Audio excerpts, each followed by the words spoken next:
Voilà. Bonjour à tous.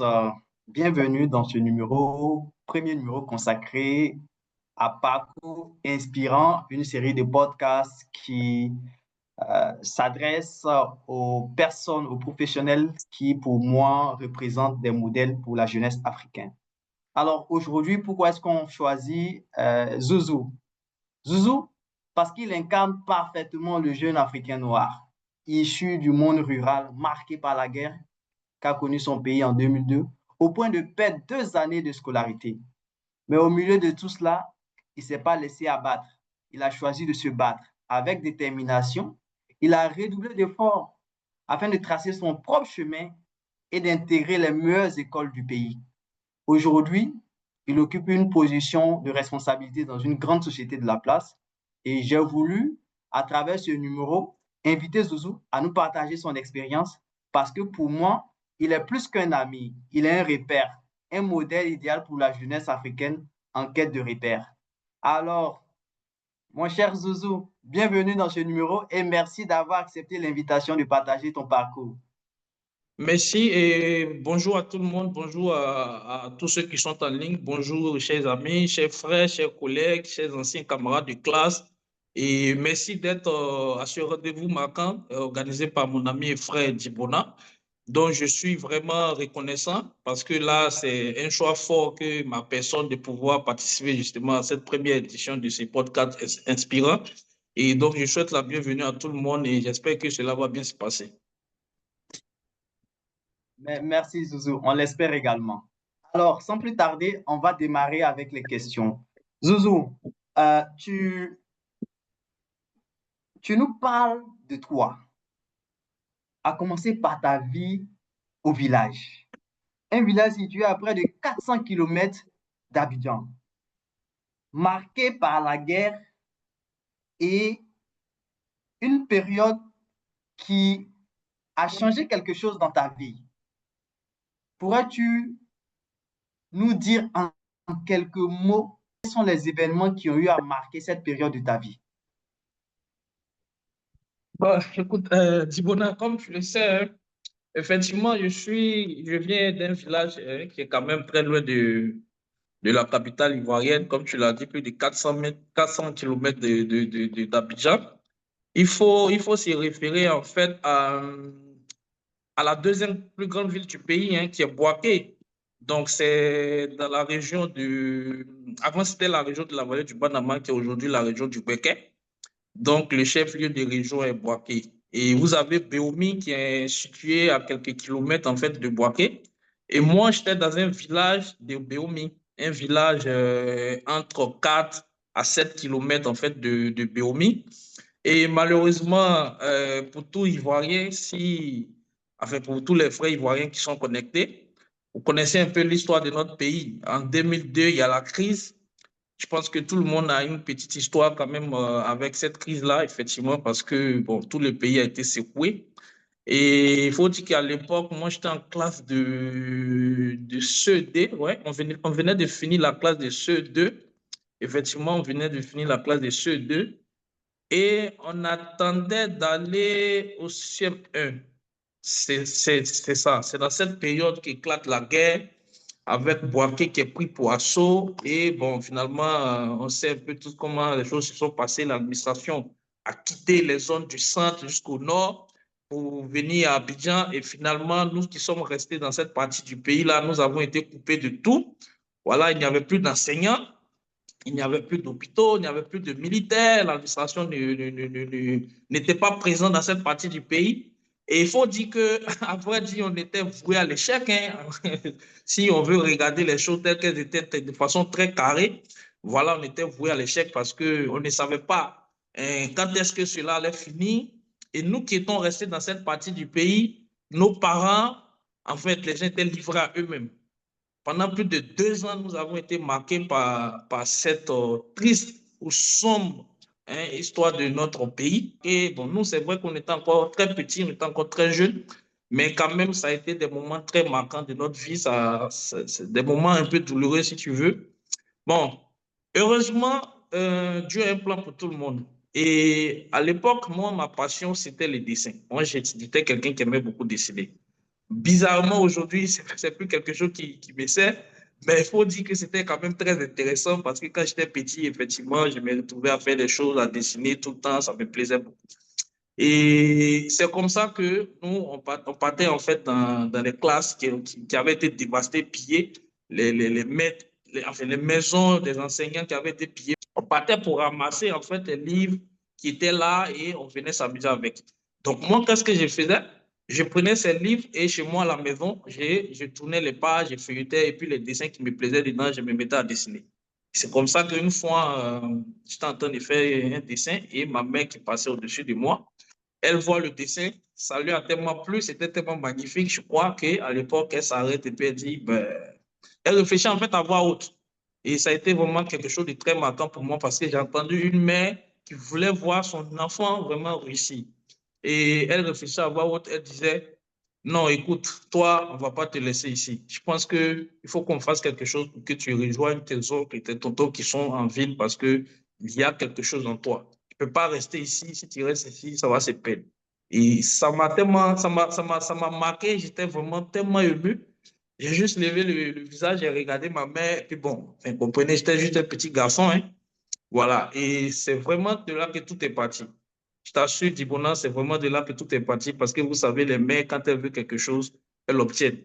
Après, je sais qu'elle a usé de tout son poids pour convaincre le vieux pour qu'effectivement il fasse le nécessaire afin que je puisse rejoindre un de ses frères, de ses cousins en ville, quoi, en fait.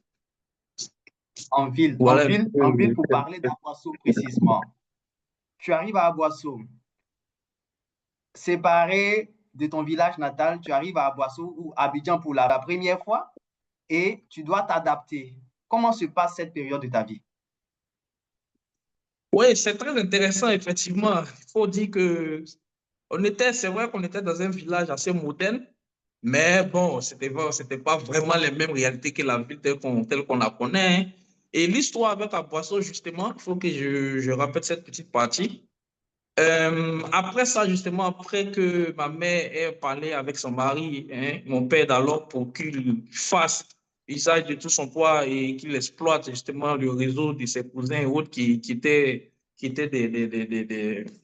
des cadres en fait en ville. Il faut dire que la lettre n'est pas venue justement et de prime abord, ce n'était pas à Boisseau que j'étais censé venir. Parce que dans un premier temps, j'ai un tonton à moi que je salue à qui je suis vraiment reconnaissant aussi.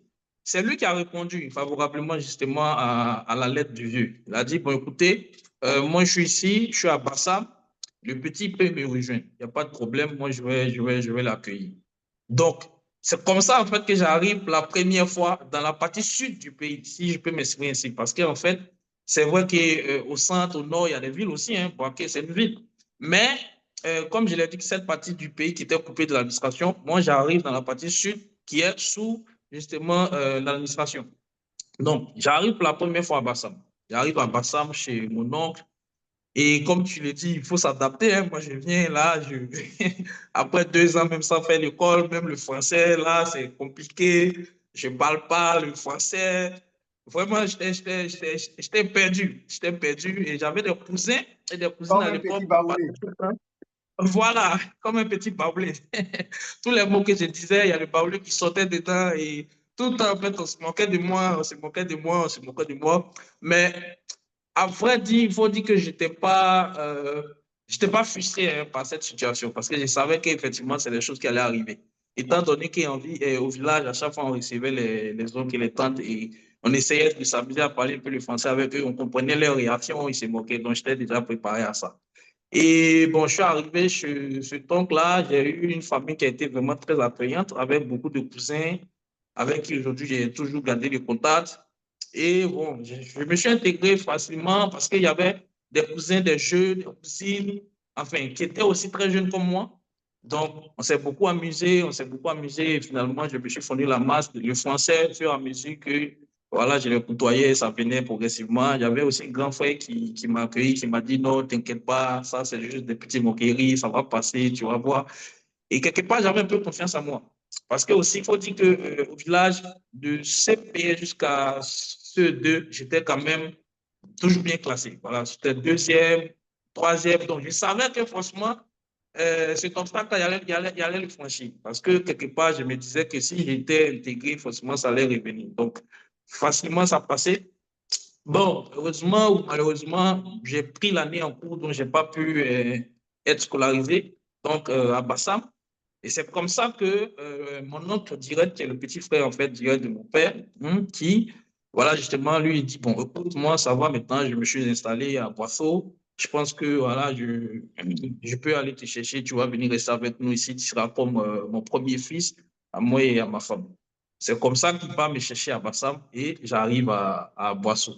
Donc, arrivé à Boisseau, j'avais déjà les prérequis, le français, ça allait, tout. Mais il faut dire que côté school, j'avais vraiment beaucoup oublié. J'avais beaucoup oublié. Et Dieu merci aussi, ce oncle-là, il a compris qu'il fallait beaucoup m'aider, il fallait me soutenir. Il a pris quelqu'un pour m'aider à la maison. Voilà, pour les cours, pour que progressivement les choses puissent revenir. Mais à un moment donné, le gars, il a dit, bon, écoute, c'est toi, tu vas m'enseigner maintenant, je vais partir. Parce que finalement, il a réussi quand même à m'intégrer en classe de CM1. Ça n'a pas été facile. Parce qu'à l'époque, le directeur de l'établissement, je me rappelle, c'était l'EPP Plateau. Plateau, oui, EPP Plateau d'Aboisseau. Le directeur d'établissement, il était un peu réticent. Il disait, bon, un enfant qui a fini la classe de C2, il a fait pratiquement 2 ans sans faire le cours. Est-ce que tu penses qu'il va s'en sortir? Et mon oncle l'a joint Paris. Il a dit, bon, écoutez, on le met là. Si ça ne passe pas, on le renvoie au C2. Si ça passe et qu'il est bon, il reste. Mais si il montre des résultats très convaincants, est-ce que finalement, on ne pourrait pas le pousser au CM2? Donc, c'était un peu le deal de départ. Heureusement, je commence et ça se passe super bien. Mais alors, super bien. Les premières compositions, même, j'ai fini quatrième. Pour quelqu'un qui vient d'arriver, voilà, qui a fait 2 ans. Du coup, les enseignants, ils étaient admiratifs. Le directeur même, il était waouh. Mais ce garçon, ça va, ça se passe bien. Et on a continué à bosser. J'avais toujours ce grand frère aussi qui m'aidait à la maison. Il m'aidait beaucoup, hein, il faut le reconnaître, parce qu'on anticipait même les coûts.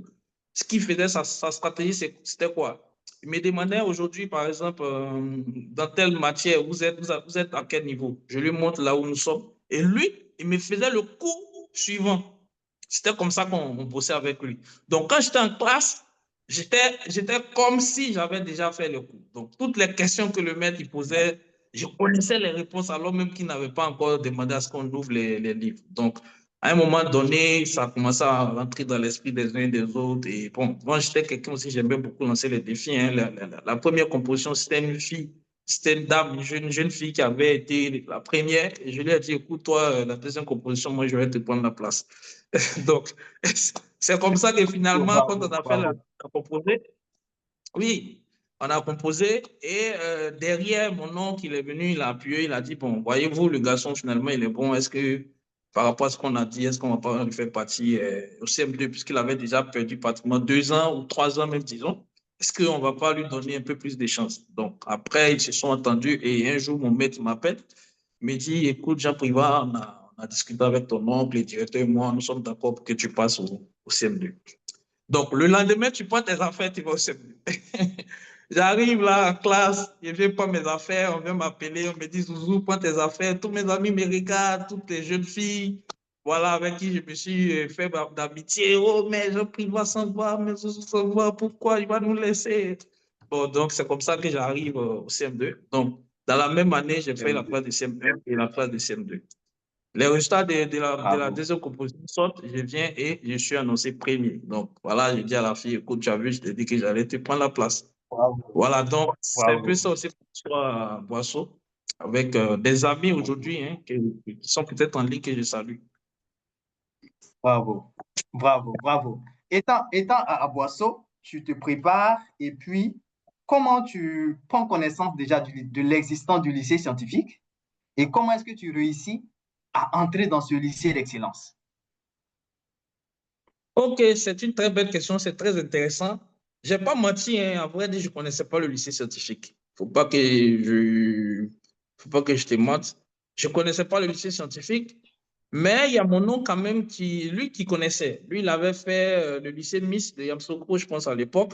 Et le lycée Miss et le lycée scientifique, ils sont dans la même enceinte, en fait, hein. Voilà. Donc, lui, il connaissait un peu. Du coup, de temps en temps, il me soufflait ça. Mais ce qui s'est passé pour moi, il faut dire que je rentre par la suite, après mon admission au concours d'entrée en sixième, le CP, le concours d'entrée en sixième. Je rentre au lycée moderne d'Aboisseau. Là-bas aussi, ça a été vraiment une histoire très intéressante où j'ai croisé beaucoup d'amis. Et mon oncle, il a été quand même aussi quelqu'un d'un bon guide pour moi, il faut le dire, parce que au départ, lorsque j'ai réussi à l'entrée en sixième, on m'envoie dans un autre établissement qui était un peu semi-privé. Donc, lui, il trouve que finalement, là-bas, c'est un peu loin, ça va me fatiguer. Et par rapport aussi à mon parcours, il ne pouvait pas, enfin, il n'était pas d'accord pour que je puisse aller dans cet établissement privé. Donc, lui, il fait encore ce qu'on appelle à l'époque les transferts, ou je ne sais plus comment on appelle ça, de sorte qu'on m'enlève dans le lycée privé pour m'envoyer au lycée moderne d'Amboissou. Donc, c'est comme ça que je reviens et je prends les gens en cours. Ils avaient déjà commencé à faire le cours, je pense qu'une ou deux semaines de cours. Donc, j'intègre encore une classe avec des amis dont enfin, que je ne connaissais pas au départ. Donc, j'arrive timidement aussi. Ben, j'avais aussi des amis des quartiers qui me permettent quand même de m'insérer facilement parce que, bon, ça, c'est pas un bon exemple, mais j'étais quand même un petit canquin. J'étais toujours On avec comprend. des amis. Voilà, en quelque sorte. Les amis qui aimaient tout le temps jouer au Wow. foot, des gens qui bavardaient et tout ça et tout ça. Donc, mais moi, j'étais parmi eux. Et je m'intègre comme ça facilement. On fait la classe de sixième. En classe de sixième, on a un ami de classe qui est premier. Ça s'appelle Kita Blay. Lui, il ne parle jamais en classe, mais il était premier. Il ne parle jamais en classe. Il y a des amis d'Amboisseau qui sont connectés, ils le savent. Cinquième, c'est pareil. Et quand on finit la classe de cinquième, moi, je dis, comme toujours, moi, j'aime faire le défi, je sors et je lui dis, écoute, j'ai dit aux gars, les gars, en fait, tout le monde se plaignait. On dit, ah, mais les gars, Keita Boula, il ne parle pas, et puis il est premier devant nous, il ne parle pas en classe, il est premier. En tout cas, tout le monde se plaignait, les filles, tout le monde, les gars, tout le monde disait, ah, mais lui, là, il fait comment, il ne parle même pas, il n'a jamais répondu à une question. Donc, moi, je leur ai dit, écoutez, en quatrième, moi, je vais prendre la place de ces gars. Il dit, ah, Zouzou, bon, ok, ça, c'est un de vous là-bas. D'accord. Donc, effectivement, on arrive en classe de quatrième. La bataille est lancée. Effectivement, je sors premier au premier trimestre, deuxième. Donc, pendant que j'étais quand même brillant en classe, j'étais aussi bavard. Et un jour, un enseignant, un professeur rentre dans la classe, voilà, il voit qu'il y a beaucoup de bavardage, il demande au chef de classe de prendre le nom des bavards, et le chef de classe, il met mon nom. Il faut dire que vraiment, j'étais quand même très bavard. Ça, je ne le conseille pas, ce n'est pas un exemple pour les autres. Et le chef, même si je n'ai pas bavardé, même mon nom d'office, et on me convoque. L'éducateur, il me convoque convoque mes parents et tout ça. Je fais venir l'épouse de mon oncle. Et finalement, bon, le monsieur, il découvre que je suis bavard, mais je suis meilleur en classe. Il vient, il regarde les bulletins, il dit à ma tante, mais ton fils là, il est doué en classe, il bavarde, hein, mais il est fort alors, il est bon, il a des bonnes moyennes, il est premier et tout ça. Donc c'est comme ça que je deviens un peu un petit, en fait, ami, j'ai pas, bon, c'est pas un ami, on n'est pas, c'était mon éducateur, mais il commence à m'aimer bien et tout ça. Et finalement, on arrive en classe de troisième et c'est lui qui est notre éducateur encore. C'est lui maintenant qui me souffle. Écoute, toi, tu es brillant, il faut choisir le lycée scientifique pour que tu partes là-bas. Il dit, ah ouais, il dit, ouais, le lycée scientifique, c'est bon, c'est Yamsoko, c'est bon, c'est pour les brillants et tout ça. Donc, je reviens à la maison et j'en parle à mon oncle qui dit, oui, effectivement, lui connaît, il me parle un peu du lycée. Bon, lui n'était pas au scientifique, mais globalement, il me parle du lycée. Voilà. Donc, j'ai dit, OK, c'est bon alors. Et pendant les moments du choix des établissements, moi, je choisis formellement le lycée scientifique de Yamsoko. J'insiste parce que c'est important dans la vie, il faut oser. Comme je te l'ai dit au départ, je ne connaissais pas l'établissement, je ne savais même pas ce qui s'est passé là-bas. Mais avec, sous l'impulsion de cet éducateur qui m'a donné la bonne information et aussi le soutien de mon oncle, je prends l'engagement et j'écris en premier choix lycée scientifique de Yamoussoukro Deuxième choix, je mets aussi le lycée moderne d'Aboissé et les autres. Donc, j'estime pour moi que peut-être si je n'avais pas mis, je n'allais pas rentrer là-bas. Il faut le reconnaître. Peut-être que si je n'avais pas mis ça, je n'allais pas rentrer là-bas. Donc, ça aussi, un petit crochet pour dire que souvent, il faut oser, il ne faut pas attendre que les choses viennent en soi-même. Donc, voilà un peu comment ça se passe justement avec l'histoire avec le lycée Très bien, scientifique. très bien. Alors, tu arrives au lycée scientifique. Pour ceux qui ne savent pas, le lycée scientifique, c'est un lycée d'excellence. C'est l'un des meilleurs lycées en Côte d'Ivoire, ok, qui a formé de brillants étudiants, de brillants ingénieurs, de brillants cadres. Tu arrives dans ce lycée qui est reconnu pour sa rigueur, qui est reconnu pour sa capacité à stresser, qui est reconnu pour l'intensité qu'il y a entre les différents étudiants, entre les différents élèves en ce qui concerne la lutte pour les premières places. Comment tu réussis à te démarquer durant cette période? OK, merci beaucoup. C'est une période très marquante de ma vie. Et il y a quelque chose aussi que je dois rappeler pour aborder justement les faits concernant cette période. C'est ma rencontre avec le Seigneur Jésus-Christ. C'est important pour ceux qui sont chrétiens ici ou même les musulmans, mais surtout ceux qui ont fait le lycée scientifique le savent. Le lycée, c'est vraiment, comme tu l'as dit, c'est un lycée de challenge. C'est un lycée où on n'a que l'excellence comme mot directeur. Et c'est important pour quiconque rentre là-bas d'avoir quand même une base solide. À l'origine, moi, je viens d'un village baoulé, je viens des parents d'Émis et je ne connaissais pas le Seigneur Jésus-Christ. Mais au lycée moderne d'Aboisseau, c'est là que je rencontre le Seigneur. Les gens, ils viennent nous distribuer les Nouveaux Testaments en classe de cinquième, je me rappelle. Et ce Nouveau Testament, il va devenir mon ami. Chaque soir que je suis en chambre, je les lis, je les lis, je les lis, je les lis. Et je croise en fait le Seigneur Jésus-Christ à travers ce Nouveau Testament. Mais bon, c'était comme une fin euh, qui était là à moi, qui n'était pas achevé. Donc, il fallait quelqu'un justement pour répondre à mes questions et pour m'aider justement à mieux comprendre le Seigneur Jésus-Christ et surtout à l'accepter. Donc, c'était à moi, c'était une boule qui était à moi, mais il n'y avait pas d'autre choix que de laisser ça comme ça parce que je n'avais pas de contact, je n'avais pas quelqu'un à qui parler. Que ce soit la famille de mon oncle, sa femme lui-même aussi, on venait tous de même histoire, donc ce n'était pas à lui qu'il fallait m'adresser pour ça. Et j'arrive au lycée scientifique. Comme tu l'as dit, le lycée scientifique, c'est un monde extraordinaire. C'est un monde extraordinaire. On arrive tout jeune. Et la spécificité de ce lycée, c'est que c'est un rassemblement, en fait, de génies en griffe du pays. Des génies, justement. Voilà. Donc, quand on arrive, ce qui se passe, c'est que chacun déjà commence à montrer que il est le meilleur de sa région. Et pour l'anecdote, c'est que nous, quand on arrive en classe de seconde C3, nous avons dans notre classe un ancien du lycée scientifique, ceux qui sont rentrés depuis la classe de 4e. Parce qu'il y a ça là-bas. Il y a des gens qui rentrent depuis la classe de 4e. Donc lui, il a fait la classe de 4e là-bas, il a fait la classe de 3e. Je ne sais pas si Nicolas, il va se rappeler. Et il passe au tableau. C'est-à-dire, on est dans une classe où personne ne parle, hein. Tout le monde est sur les exercices de mathématiques. On ne sait même pas quels exercices on traite, mais on est dessus. Je t'assure, tout le monde est en train de faire quelque chose. Tout le monde est occupé. Ouais. Voilà, tout le monde est occupé. Mais moi, pour moi, qui suis un gars qui bavardait, qui passait tout son temps à s'amuser, à jouer au foot partout, moi, je dis, waouh, mais ça, c'est quoi ce monde? Donc, Nicolas, il se lève, il va au tableau, il commence à écrire des choses, il fait des démonstrations, des histoires, là, il nous sort des choses, et puis, lui seul, il trouve ses résultats, il dépose la craie, il sort, tout le monde est paniqué. On dit, waouh, là, dans ce truc-là, C'est gâté. on va pas s'en sortir. Voilà, c'est gâté. Et après, bon, quand on rentre en cité, les soirs, on commence à faire les études à partir de 19h parce que là-bas, vous partez en classe la nuit comme si c'était les cours, mais c'est les élèves eux-mêmes qui dirigent. Il y a un chef d'études. Et ce chef d'études, en matière de sanctions, le gars en matière de sanctions, de pouvoir de sanctions, je t'assure que c'est comme s'il est au-dessus même des professeurs.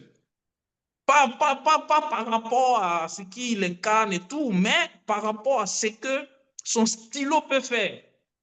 Parce qu'en fait, les études, c'est Ouais. tellement important au lycée scientifique. Vous êtes en classe comme vous êtes des élèves, vous êtes en classe, il n'y a pas d'enseignant, il n'y a pas de professeur qui vient, il n'y a pas d'éducateur. Mais le chef, le maître, c'est le chef d'études. Et le chef d'études, c'est vous-même comment on appelle ça, qui le désignez lors d'une élection. Et le gars, il a un stylo, il a un cahier qu'on appelle cahier d'études. Si, quand il met ton nom dans ce cahier, systématiquement, c'est un -2 sur ta moyenne ou sur ta conduite. Il n'y a pas de demi-mesure. Voilà, il n'y a pas de demi-mesure. Donc, vraiment, c'est la règle. Même quand il n'y a pas de professeur, nous sommes là, tout le monde est carré, ça bosse, ça ne pavade pas. Et quand on part pour faire ces études-là, vous avez des anciens en fait qui défilent dans les classes pour annoncer, pour essayer de voir quels sont ceux qui sont de telle communauté, de telle communauté, de telle communauté. Et là, je vais vous expliquer ce fait marquant.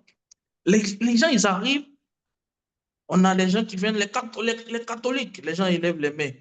Les musulmans, les gens, ils lèvent les mains, ils enrôlent les gens, tout le monde et tout. Et moi, je suis au milieu, hein, moi, je ne suis pas encore quelque chose là. Et il y a un groupe qui arrive, on dit, bon, quels sont ceux qui sont bouddhistes? Les gars, on a un ami qui lève sa main, lui, il est bouddhiste. La salle est stupéfaite, on dit, waouh. Mais le pire, ce qui va nous traumatiser, c'est qu'il y a un qui lève sa main et dit, moi, je vais adhérer au bouddhisme.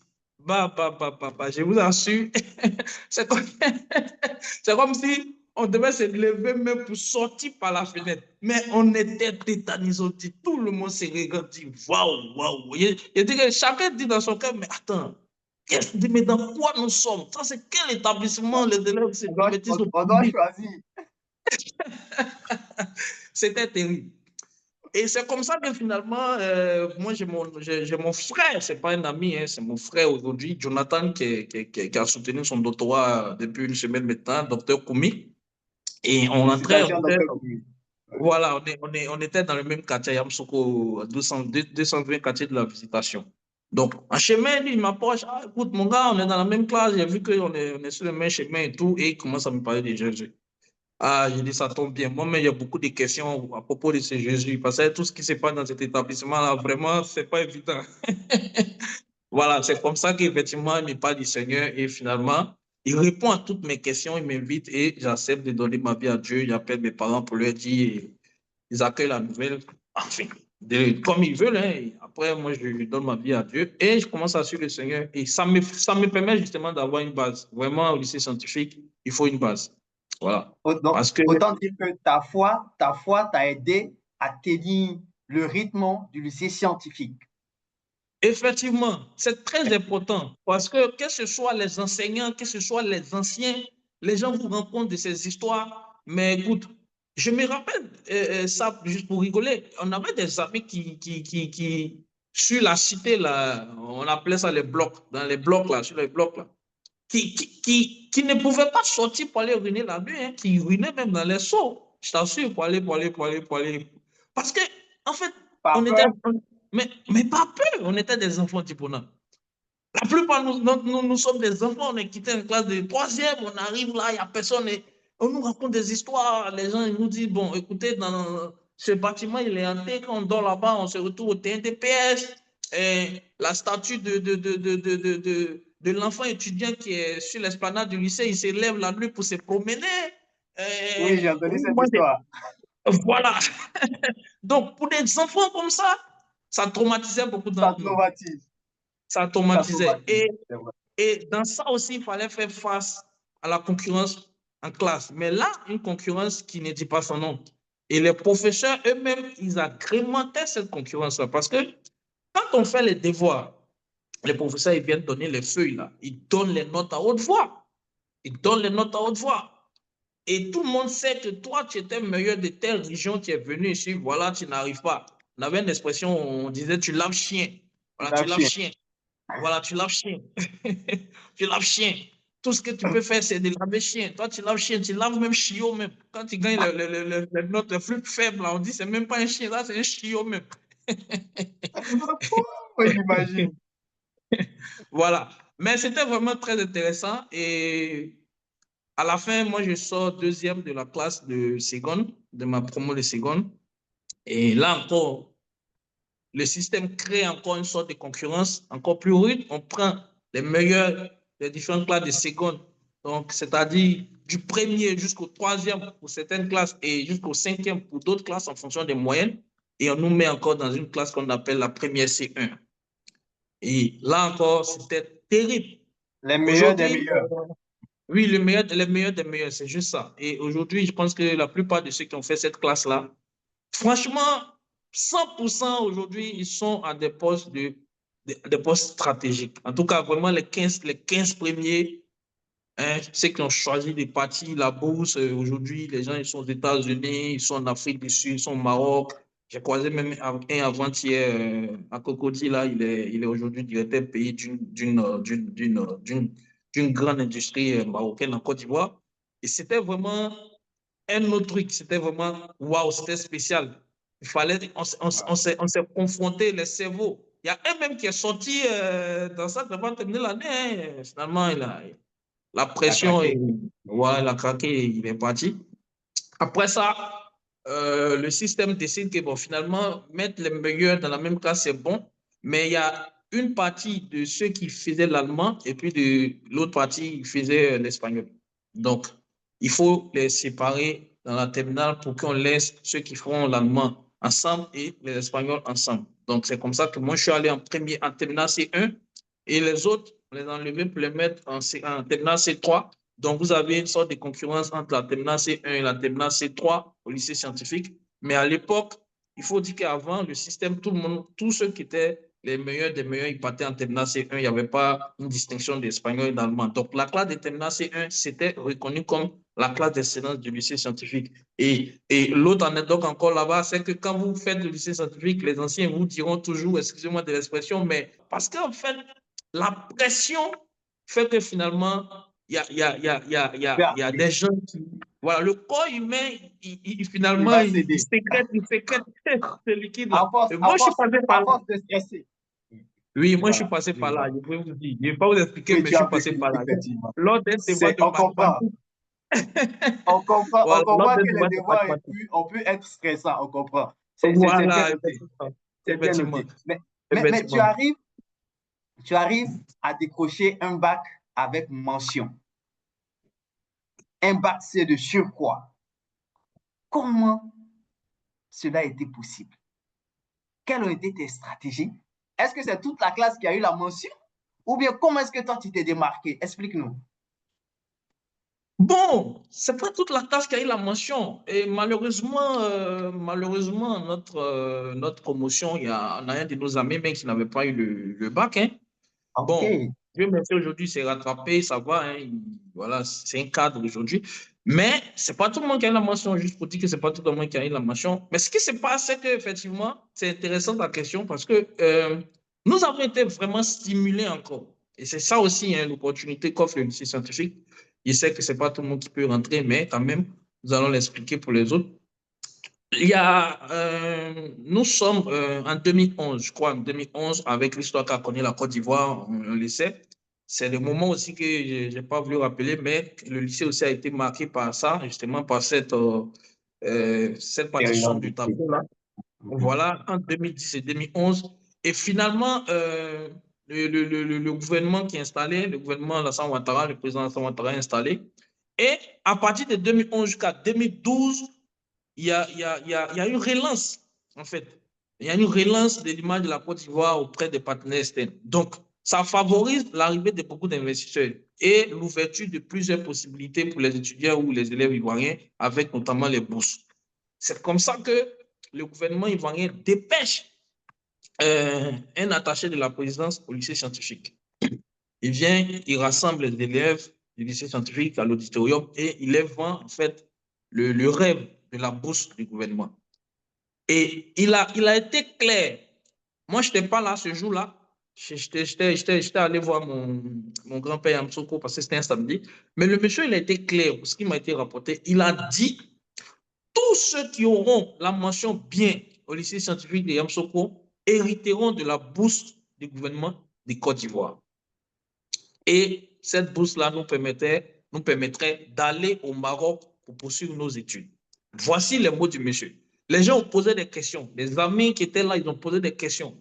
Est-ce que s'il y a 100 boursiers, est-ce que si tous les lycées scientifiques ont la mention bien, est-ce que vous allez prendre tout le monde? Le gars, il n'est pas passé par 4 chemins. Il a dit oui, nous allons Oui. prendre tout le monde. Ouais. Oui, c'est ce qu'il a dit. Donc, quand j'arrive, moi, on m'explique ça et vous comprenez que pendant cette période-là, tous les étudiants du lycée scientifique n'avaient que ça à l'esprit. N'avaient que ça à l'esprit. Voilà. C'est vrai que quand on est là-bas, à vrai dire, on veut aller dans ce qui est à côté de nous là, on va en parler, je sais que dans ton programme, l'INP, mais pour les élèves du scientifique, surtout pour ceux qui, voilà, qui aspirent à être meilleurs, vraiment, ce n'était pas le premier choix. Tout le monde voulait aller voilà, au Maroc.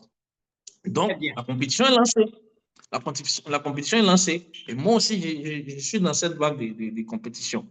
Donc, on commence déjà à se jeter les cartes. On commence à se jeter les cartes. Ah, celui-là, il va partir. Celui-là, il va partir. Et comme je t'ai dit, moi, je suis un gars, j'aime beaucoup les défis. Et je pense que lors de la cérémonie comment tu appelles ça, de fin d'année, voilà, de la promotion terminale, moi, je prends le micro et j'annonce à tout le monde, écoutez, les gars, moi, je vous donne le billet d'avion pour le Maroc parce que je sais que la bourse, là, on va l'avoir. Donc, ça me met moi-même un petit coup de pression. Mais ma stratégie, si tu veux, ma stratégie, c'est vraiment, malgré tout ça, être très humble. Humble, pourquoi? Parce que je suis quelqu'un, en fait, je parle à tout le monde. Et je parle avec tout le monde. Donc, tu vas voir que mes amis les plus proches, c'était des gens qui étaient en série D. Bien qu'ils étaient au scientifique, nous avons 2 classes de D. Et moi, j'étais avec des gars de la série D. Et ils me permettaient de me renforcer, en fait, en SVT. Voilà.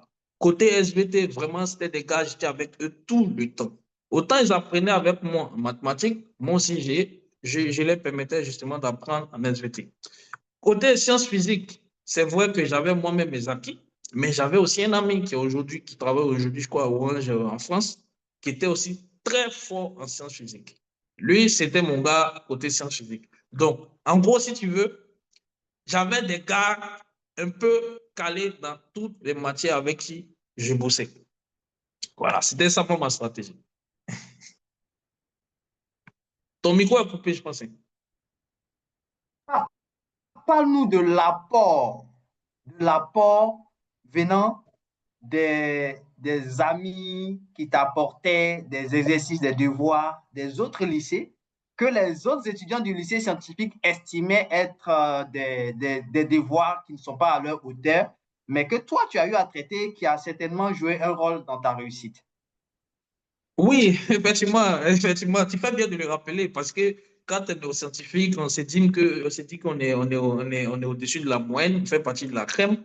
Et de ce fait-là, effectivement, beaucoup d'amis négligeaient, comme tu le dis toi-même, hein, les exercices ou les devoirs en fait, qui étaient traités dans les autres établissements, à savoir le lycée MIS qui partageait l'enceinte avec nous et d'autres lycées en fait, de Yamsoko. Mais moi, ce n'était pas ça ma stratégie. À la maison, avant que nous rentrons à l'internat, j'avais un ami en fait qui était du lycée de Miss. C'est avec lui que j'ai étudié. Donc lui, il m'apportait, comme tu le dis, les devoirs en fait du lycée Miss. Il était en terminale C aussi. Donc il venait avec les devoirs du lycée Miss qu'on traitait ensemble. Et la plupart du temps, qu'est-ce qu'on faisait quand il envoyait ces devoirs-là? Moi, je prenais les feuilles, on traitait l'exercice et moi, j'ai gardé les feuilles pour retraiter en fait les exercices. Et les gens, quand je les présentais souvent les devoirs, et puis je leur disais, ah, ça c'est un devoir du lycée, mais il faut qu'on traite. Les gars disaient, oh non, c'est trivial. Oh non, ça va pas sortir.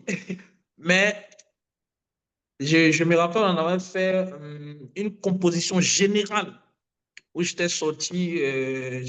Bon, hein, ils n'avaient pas fait des classements, je pense, mais j'avais eu la meilleure note de physique quand même de toute la promotion terminale. C'est parce que j'avais fait, comme on le dit dans mon expression, croiseau. Voilà. J'avais fait croiseau de 2 devoirs, en fait de 2 exercices de physique qui venaient justement des exercices qu'on avait traités avec mon ami au lycée du lycée Miss. Donc, quand j'ai vu ces deux, j'ai dit, mais le devoir ou bien la compo de physique comporte 5 exercices. Il y a déjà fait deux exercices que je croise. C'est rapide. Tac, tac, tac, je Rapide. trouve ça. Donc, comme tu l'as dit, en fait, moi, c'est ce que je faisais. Je bossais avec tout le monde. J'avais des amis du lycée Miss avec qui je bossais. J'avais aussi des jeunes, en fait, qui venaient aussi me voir pour que je traitais l'exercice. Mais au sein même du lycée scientifique, j'avais des amis qui étaient en série D. Il y avait Fidèle, qu'on a eu Fidèle, il y avait Jonathan, docteur Koumi, il y avait Oumar qui était aussi le voisin de chambre de Fidèle, qui était bon, en fait, des gars qui étaient en série D, mais qui étaient bons en SVT. Donc, avec eux, je partais m'entraîner en SVT. Je répétais ce qu'ils faisaient, je répétais. De sorte que quand on vient au devoir des SVT, quand je croise les exercices, qu'est-ce que j'ai fait? Je n'ai fait que reproduire ce qu'on a vu avec eux. Donc, c'était ça. Bravo. Et à ce niveau, on a une histoire en commun parce qu'effectivement, moi, j'avais un ami au lycée scientifique, Thio Serge Roland, que je salue au passage. Lui également, il m'envoyait les devoirs du lycée scientifique, il m'envoyait les devoirs du lycée mixte, de tous ces lycées-là, il m'envoyait. Et moi, ça me permettait voilà, de me mettre à niveau également. Merci, merci. Je pense que c'est très bien surtout de faire preuve de curiosité, de voir en fait ce qui se passe de l'autre côté, de ne pas se contenter de ce qu'on pense savoir ou maîtriser. C'est très bien. Alors, tu as eu la possibilité d'avoir des bourses d'études pour aller étudier aux États-Unis, au Maroc. Mais pourquoi décides-tu de rejoindre l'INPHP? Bon, d'accord. Merci. En fait, voilà, comme je l'ai dit, effectivement, il y a eu beaucoup de propositions de bourses, hein. Il y a eu beaucoup de propositions de bourses. Comme je l'ai dit tantôt, il y a eu la bourse du gouvernement. Et finalement, j'obtiens le bac avec le bac, c'est avec la mention bien. Je crois qu'il y avait eu 280 points. Euh, et comme tu peux le deviner, malheureusement,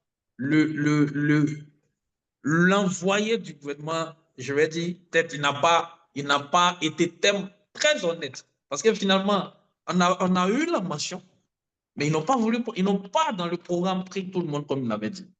Qu'est-ce qui s'est passé? Je pense que les 6 premiers ou les 4 premiers, finalement, sont partis en France. Ça, ils n'avaient pas annoncé ça. Mais il y a eu des changements. Les gens ils sont allés en France. Et je pense Traoré Ngolo Salif, mon ami Fred Aboisseau. Il y a eu Abbas, hein, notre major de promo. Il y a eu Sekeli Dabo. Enfin, beaucoup de personnes qui sont parties en France. Et le reste, ils sont allés au Maroc. Et à moi, qu'est-ce qu'il dit?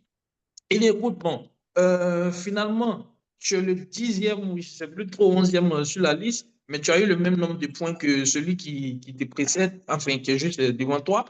Vous avez eu 280, 280, mais lui, il est plus jeune que toi, donc lui va rentrer dans le programme du gouvernement. Mais toi, on va te faire un autre programme spécial, mais tu seras dans le même établissement que eux, tu seras sur la même cité, vous serez tous même, logés à la même enseigne. Voilà ce qu'il me dit. Ah bon, moi je dis, bon écoute, il n'y a pas de problème, moi je vais regarder. Et avec mon oncle, on étudie la possibilité. Et finalement, bon, ben, on décide que on va décliner l'offre.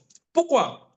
Parce qu'au départ, moi, étant scientifique, j'étais fasciné par tout ce qui est technologique. C'est vrai, je voulais faire vraiment les études en technologie, tout ça, parce que, bon, comme vous le savez, quand on fait les matières scientifiques et tout ça, on est inspiré par tout ce qui est technologie et tout. Mais après l'obtention du bac, je vais me rendre chez certains parents, notamment un grand-père à moi qui est à Yamoussoukro, et je lui explique. Il me dit, ah, mais c'est bien, Jean Privat, tu es brillant, tu as eu le bac avec la mention, félicitations à toi et tout ça. Qu'est-ce que tu veux faire demain? Et moi, je lui dis ce que je veux faire. Je lui dis, ah, voilà ce que je compte faire, je vais faire des études en technologie, il y a eu les histoires de bourses, tout ça, donc je pense que je vais aller même au Maroc et tout. Il me dit, bon, hein, c'est bien les études technologiques. Moi-même, j'ai fait les études technologiques. Mais écoute, si tu veux faire partie des décideurs, je te conseillerais de faire côté administration, management et tout ça. Voilà. C'est pas pour dire que tous ceux qui ont fait des études en technologie et tout, c'est pas bon, hein.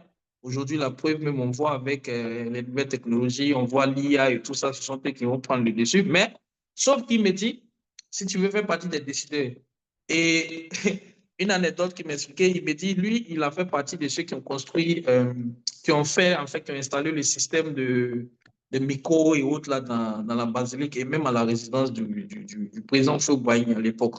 Mais il m'a fait rire parce qu'il disait, Quand on a fini d'installer tout ça, tu sais comment on nous remercie? Il dit non, il dit non, écoute, les gens ils viennent, ils font les réunions, et puis ils sont là, ils sont en veste, cravatés, et puis ils tapent le micro, ça passe pas, ils tapent le micro, ça passe pas. Et puis il dit, mais où sont les techniciens là?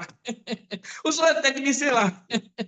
Il dit, peu importe le niveau de diplôme que tu as, c'est comme ça qu'on te traite quand tu as fait ce genre d'études. Il dit, waouh, quand même c'est drôle. Il dit, non, écoute, si tu veux faire partie des décideurs, il faut faire le côté management et tout ça. Donc, c'est comme ça que finalement, j'ai décidé, j'ai dit, bon, ok, c'est vrai, je vais faire ça. Donc, j'ai pris aussi des conseils parce qu'il y avait aussi des oncles, des aînés qui étaient déjà passés par là. Et je les appelle, je les explique, ils m'encouragent, je me dis, oui, c'est vrai, c'est vrai, c'est vrai. Et finalement, avec mon oncle, qui lui aussi a fait ses enquêtes et tout ça, on décide que, bon, ben, il faut que je tente le tout. Il faut que je tente, en fait, la voie INPHB. C'est comme ça que je refuse, en fait, la bourse en griffe du gouvernement. Voilà. Et les autres bourses, si tu veux, ça fait partie aussi de mon histoire à l'INPHB. Donc, c'est pas si on aborde cette partie que tu n'es pas encore arrivé Effectivement, dans. effectivement. Donc, sans transition aucune, on va à l'INPHB. OK? INPHB, tu choisis les classes préparatoires commerciales. C'est d'ailleurs là que tu fais ta rencontre. Et parle-nous de cette période, de ces deux années d'intensité durant les classes prépa. Est-ce que c'était quelque chose de nouveau pour toi? Je me souviens que tu étais quand même souvent relax, contrairement à nous autres. Tu étais relax. Ah oui, avec tout ce que tu viens d'expliquer concernant le lycée scientifique, je comprends mieux ta sérénité sur la cité. Alors, parle-nous quand même de ces 2 années. Ouais, oui, parfaitement, tu l'as compris. En fait, c'est vrai que j'étais beaucoup plus relax, effectivement. Pour être honnête, j'étais beaucoup plus relax que mes amis de promotion. Malgré tout, il y avait beaucoup d'élèves très brillants hein, parmi eux, et notamment toi-même, hein, comme tu le sais. Et ce que j'aimais aussi, surtout là-bas, c'est que les élèves étaient vraiment beaucoup sérieux. Et ça, c'est vraiment quelque chose qui m'a marqué. Les gens, ils étaient conscients, en fait, de leurs lacunes. C'est ça, en fait, la différence, je pense, pour moi, d'un élève qui est brillant. Le fait d'être conscient de ses lacunes et de se rapprocher de ceux qui sont capables de t'apporter un plus, de te permettre, en fait, de combler ces lacunes. Moi, c'est ce qui m'a marqué vraiment au lycée scientifique. Je ne sais pas citer des noms, mais aujourd'hui, il y en a qui sont devenus directeurs et ces gens ont fait vraiment preuve d'abnégation. C'est ce qui m'a marqué. Mais sinon, moi, j'étais relax par rapport au fait que, comme tu l'as dit, en termes de stress, mon jeune corps et mon jeune esprit avaient supporté un peu plus déjà au lycée scientifique, là où j'étais encore plus jeune. Donc, arrivé à l'INP, je suis un peu plus mature maintenant. Bon, ben, finalement, on s'adapte mieux. Mais là-bas aussi, ça a été vraiment beaucoup intéressant. C'est aussi un gros challenge parce que nous sommes arrivés, nous étions, je me rappelle, rappelle-moi, on était autour de 89 quand même, pour notre classe de première, de prépa comme un. Et ça, c'est parce qu'il y en a qui ne sont pas venus, et notamment des gens des scientifiques aussi qui ne sont pas venus, ceux qui sont partis aussi avec la bourse. Et au départ, j'avais aussi un autre des scientifiques avec qui j'étais, Olivier Nogues, que je salue au passage, je ne sais pas s'il est ici, qui lui aussi est parti après avec la bourse. Et lui, rappelez-vous, il a eu une bourse que on avait eu ensemble, je pense, au lycée scientifique. On était encore au lycée scientifique, ça c'était une bourse privée. Il y a un consortium d'opérateurs privés qui sont venus pour faire un projet. Et nous avons fait ce projet, c'était en fait un concours. Nous avons fait des concours, nous avons fait même des entretiens physiques. Moi, je pense que j'ai participé à un entretien physique au plateau. Je ne sais plus trop, face à un collège de 5 à 6 personnes, des experts. Et finalement, la bourse est venue après celle du gouvernement. Donc, ils sont venus nous appeler, nous dire, bon, écoutez, vous êtes restés scientifiques, vous faites partie de ceux qui ont eu cette bourse-là.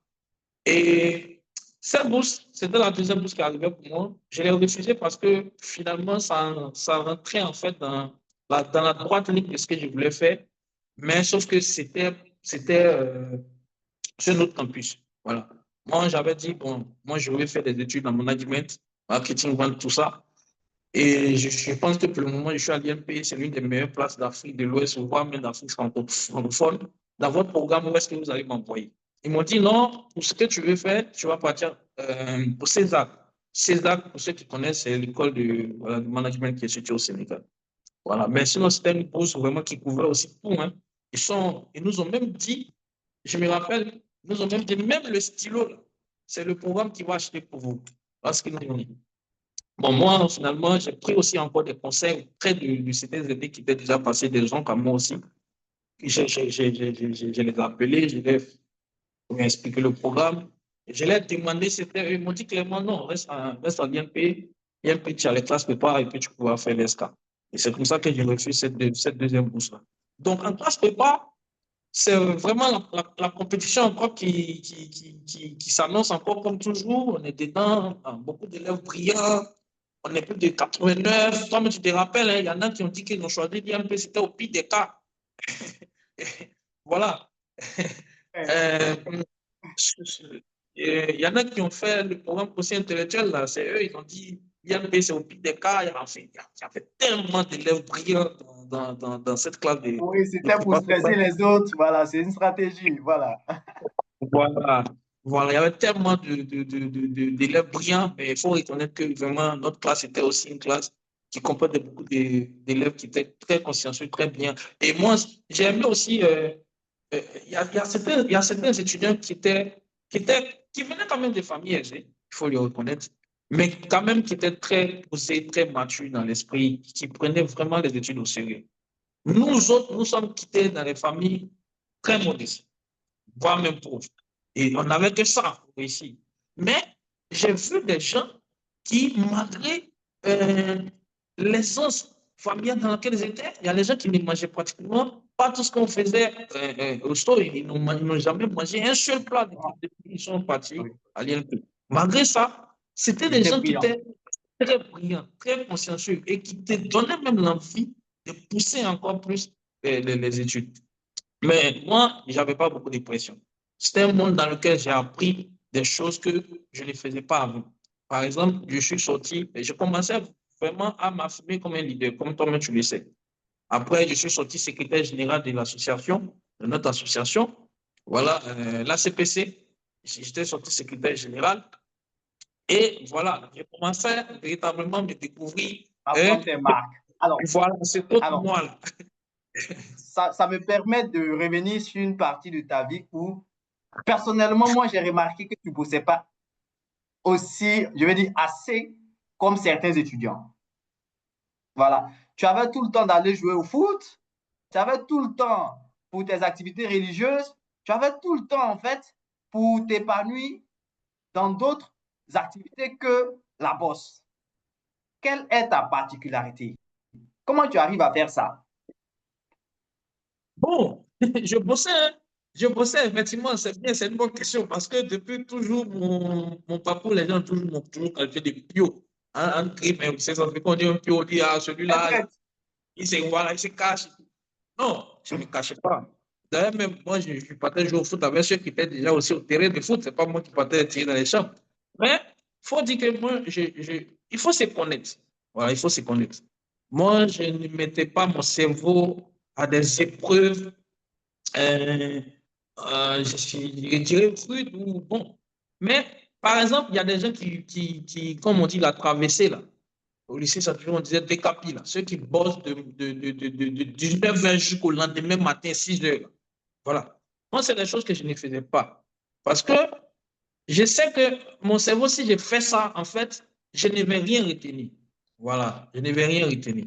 Donc, si tu veux, mes études, c'était exactement ce qui s'est passé au lycée scientifique. Depuis toujours, depuis même la classe de 6e et tout ça, j'étais habitué à ça. De 19h à 22h30 voire 23h. C'est là que moi, je bosse. Donc, ce qui s'est passé, c'est que c'était un ami, comme tu le dis toi-même. Au-delà de 23 heures, en fait, je faisais autre chose pour me distraire, pour libérer mon esprit, pour arrêter mon cerveau. Donc, souvent, je regardais des dessins animés comme Naruto, tout ça, tout ça.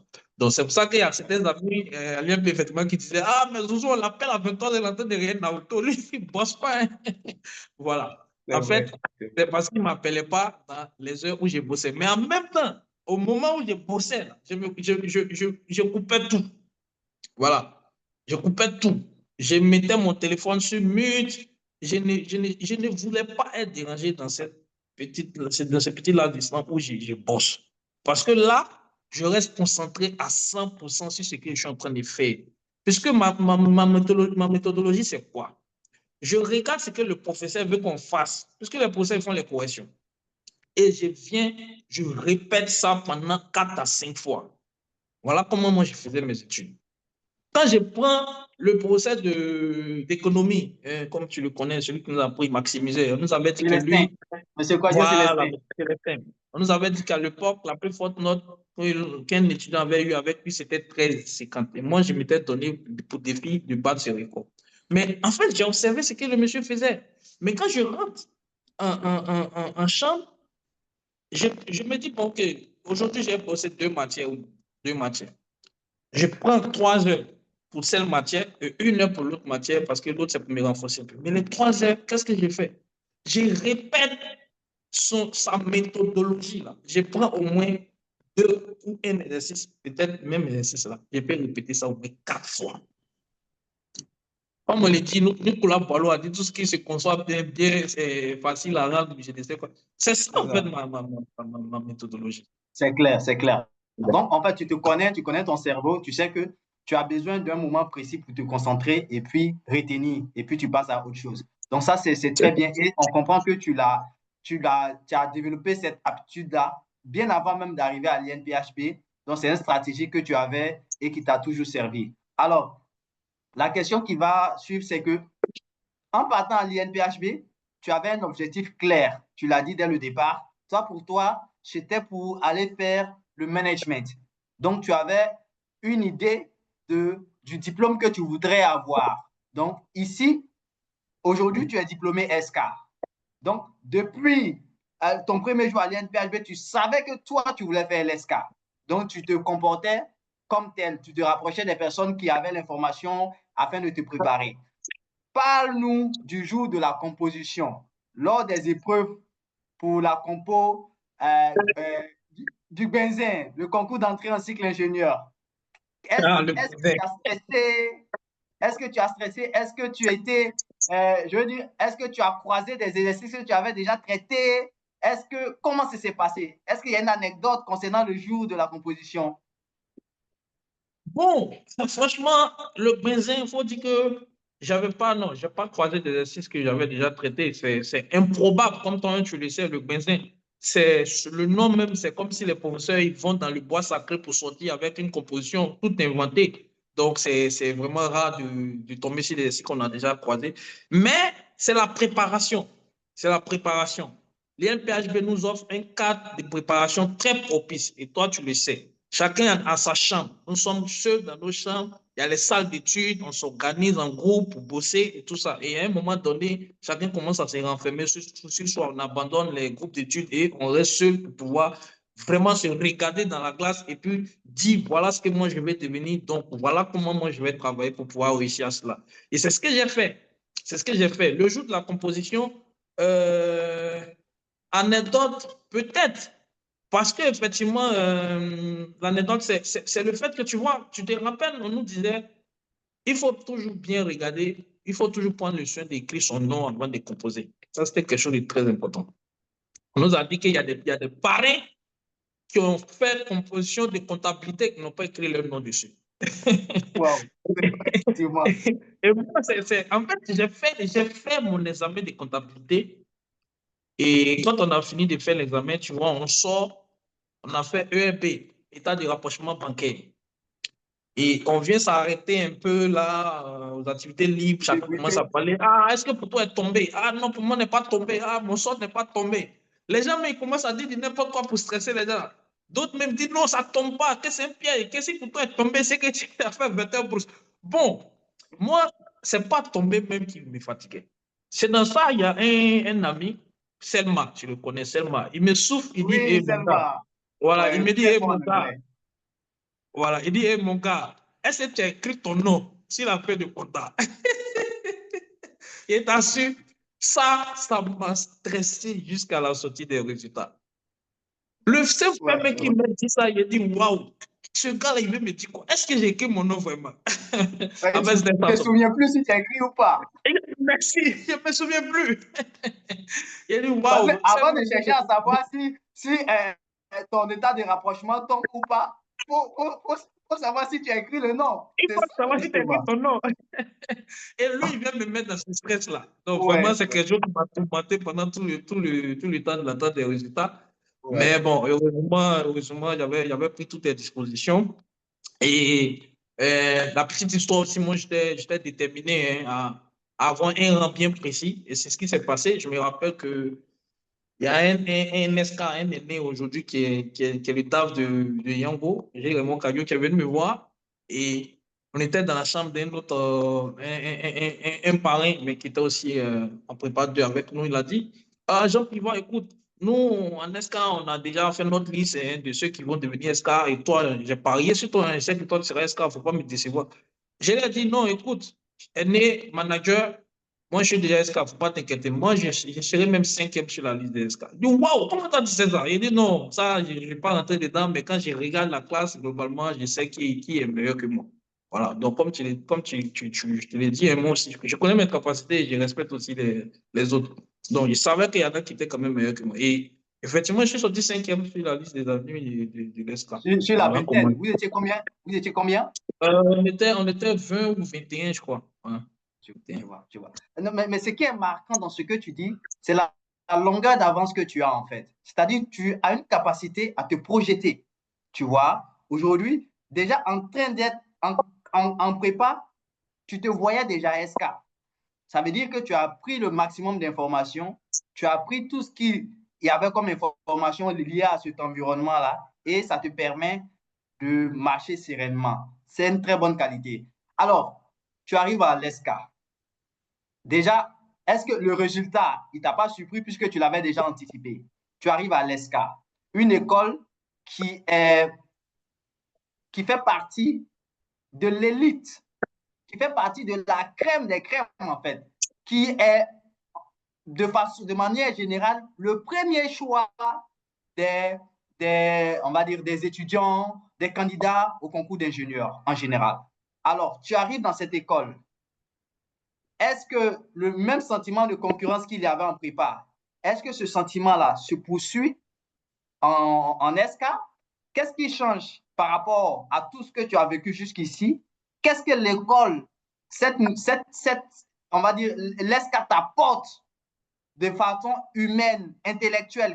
Qu'est-ce qui change dans ta vie durant ta période en SK? Merci, c'est une très belle question. Bon, il faut dire que une fois qu'on rentre en l'ESCA, vraiment cet esprit de concurrence, ça change. Voilà. Il faut, il faut dire qu'on n'est plus dans cet état d'esprit de concurrence. Et ça aussi, c'est ce qui justement m'a apporté l'ESCA. C'est ce qui aujourd'hui me guide encore dans mon parcours professionnel. Quand on rentre en ESCA, et c'est ce que les aînés, les dévancés que nous avons trouvés nous ont vendus. À l'ESCA, tout le monde est premier, tout le monde est dernier. Ça, c'est le principe de base. Parce qu'on s'est dit que si depuis la maternelle, vous avez franchi des obstacles, réussi là où beaucoup ont échoué, jusqu'à rentrer, comme tu l'as dit, dans une école d'élite, ça veut dire que vous avez tous les mêmes capacités, vous êtes tous au même niveau. Et c'est là que je salue vraiment l'esprit d'engagement et d'abnégation de chacun, de tous ces élèves, de tous ces amis de classe de prépa. Parce que, comme je l'ai dit, il y en a qui avaient des écarts, mais qui ont travaillé à les rattraper. Il y en a aussi qui avaient de l'avance et qui ont servi aussi d'autres, vraiment. Donc, on rentre à l'ESCA, on n'est plus dans cet esprit de concurrence. Et là-bas, nous sommes plutôt dans une optique d'apprentissage pour le monde professionnel. Et c'est là-bas que nous allons insérer les associations, nous allons insérer des clubs, nous allons être des chefs de projet, en quelque sorte en miniature. Et tout le monde a un rôle. Peu importe d'où tu viens, peu importe qu'est-ce que tu as fait en prépa, on ne regarde plus ça.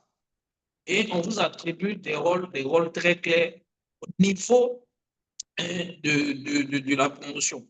Moi, en première année, j'étais d'abord chargé logistique du club échec. C'est simple. C'est-à-dire que lorsqu'on faisait des cérémonies, des jeux d'échecs et autres, là, Voilà, c'est moi qui gérais en fait toute la logistique à ce niveau. Donc, j'avais les jeux avec moi, j'organisais, je devançais les autres et je mettais en place tout le système. Et après, j'ai eu un dream, une sorte de promotion. Bon, les années, c'était pour me pousser à un autre type d'engagement. Donc, ils m'ont mis trésorier général adjoint après. Donc, pour dire qu'effectivement, l'ESCA, on est vraiment dans un autre esprit. Et là-bas, l'esprit, c'est pas. Parce que même les devoirs, on les traite ensemble, hein. Les devoirs, c'est vrai que quand nous sommes en classe, chacun est sur sa feuille, mais en chambre, sur la cité, on fait les choses ensemble. Voilà. Et à un moment donné, lorsqu'on passe en deuxième année, tu vas voir tous ceux qui ont décidé de faire, par exemple, audit, ils sont ensemble. Ils font l'exercice d'audit, ils font les préparations, tout ça. Et bon, ceux qui ont choisi aussi de faire le marketing, ils ont les stratégies, ils s'organisent à côté. Donc là-bas, c'est vraiment pas cet esprit de concurrence, mais c'est dans un esprit d'entraide, un esprit d'équipe. Parce que tu connais la grande messe des escales, le Today. Voilà. Donc, ça aussi, c'est un très grand projet qu'on nous apprend aussi à mener de bout en bout, depuis la conception jusqu'à, comment on appelle ça, l'exécution du projet. On apprend beaucoup de choses de la part des dévancés qui sont déjà soit en escale ou ceux qui travaillent déjà. Il y a beaucoup aussi qui quittent Abidjan, qui laissent leur travail pour aller nous former là-bas. Donc, vraiment, c'était un monde de découverte où on a appris, où on s'est frotté aux réalités, en fait, entrepreneuriales. Justement, un mythe, donne-nous un mythe à déconstruire pour ceux qui voudraient rejoindre l'ESCA. On entend parler de beaucoup de choses. Donne-nous juste un mythe, déconstruis-le en ce qui concerne ceux qui veulent rejoindre l'ESCA prochainement. Non, mais tu as pas, tu as pas me fait dire ce que je n'ai pas dit. J'ai quel mythe? Je n'ai pas déconstruit des mythes, mais si tu veux, peut-être le seul mythe que je vais déconstruire, c'est certainement autour de la canne et de l'escargot. Je sais qu'aujourd'hui, ça n'existe plus, mais j'ai une anecdote justement avec cette canne-là. Je me rappelle, comme notre scientifique, les esclaves venaient beaucoup avec ça à l'époque parce qu'on les interdisait pas ça. Et moi, je me rappelle que je partais au mariage de mon oncle. Il avait, voilà, et je partais avec cette canne. Je suis arrivé à la gare d'Adjamé. Et il y a des coxers qui m'ont, voilà, qui sont venus, qui voulaient me fatiguer, ils voulaient même peut-être me voler et tout ça. Donc, ils ont commencé à tirer mon sac. Donc, vous connaissez un peu à Djamé, là où il y a, comment on appelle ça, la gare UTP. Là. Voilà. Il y a des constats qui m'ont apporté et qui m'ont apporté, qui sont venus, donc commencé à me tirer, me tirer, me tirer. Et j'ai pris la canne, là, puis j'ai pointé ça en direction de l'un d'entre eux. Ah oui, je comprends l'utilité de la canne.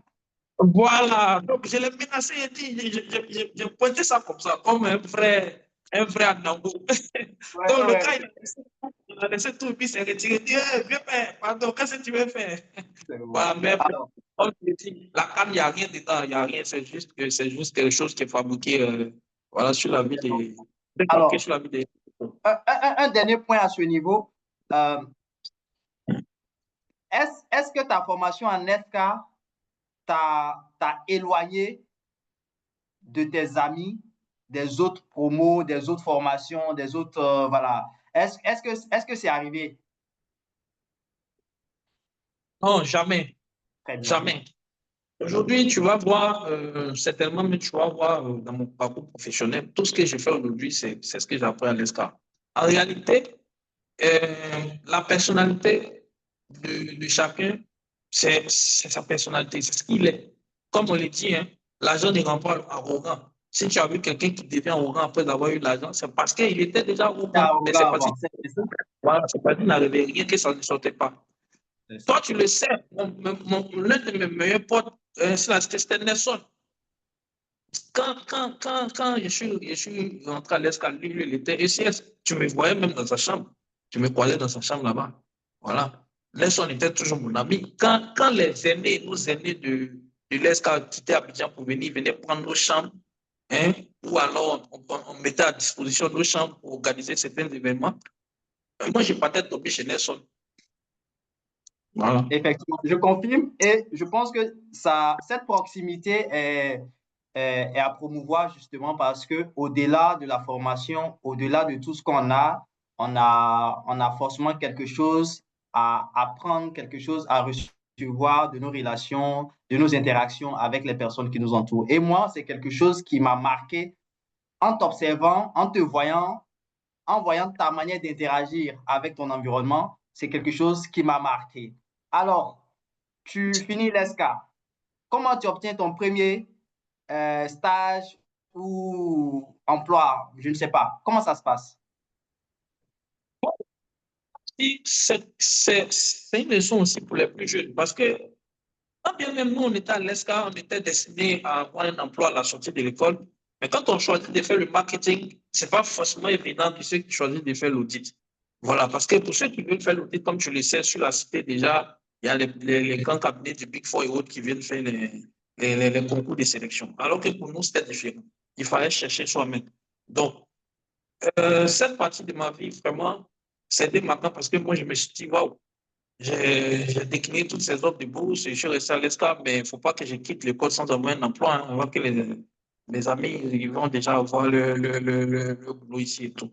Voilà. Et comme je l'ai dit, je savais clairement ce que je voulais faire. Je ne voulais pas faire d'audit.